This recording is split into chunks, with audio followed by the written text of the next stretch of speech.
Hey everybody, Professor Long here. Going to go over the neuron model. So, if you're following along on your list of things to know, we are on page 31, and we're just going to try to follow along the list here.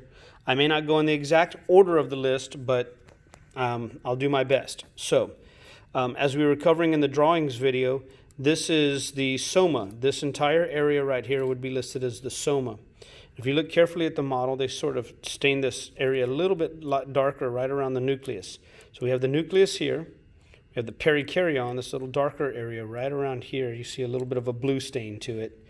And then this is the soma, this entire area all the way across here. Okay. Each one of these white branches is a dendrite. You can see multiple dendrites, many of them. They've been cut. Okay. These little flesh-colored, or I don't know what color you want to call that, mauve, taupe, I don't know. I'm not a color guy. But this would be a telodendrion and a synaptic knob, and you see the telodendria and synaptic knobs of other neurons synapsing on this one onto the dendrites. So, soma, nucleus, perikaryon, dendrites.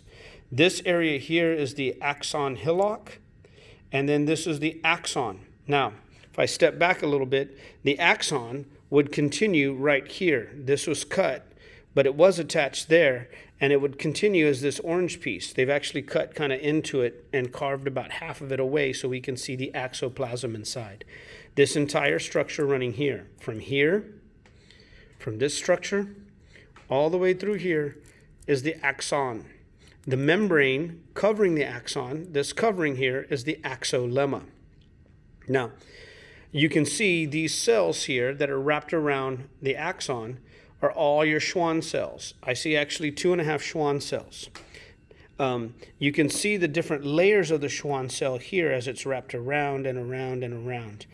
Each layer or the membrane of this cell is called the neurolemma with an I. So the cell, if I ask you for the cell, that's the Schwann cell, the cell that goes from roughly here to there.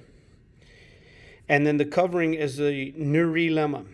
These little gaps right here, and they're not very large, but you see those indentations, those are your nodes of Ranvier. So, finally, just like muscles, neurons have a connective tissue covering. And a muscle, we called it the endomysium. Here, we're going to call this the endoneurium. And if a neuron is myelinated, the endoneurium is outside the myelin and would cover a lot of this structure. But you see the endoneurium here, and at the end of the model, you can see the axon with the Schwann cell wrapped around it. Okay. Now, when we get to the end of the model, please forgive me, but I have to move some things around. What we're going to see is this model. I apologize for all the poor camera work, but it's me holding my camera. This represents one of these little structures. What we're seeing is the telodendrion, and the synaptic knob here.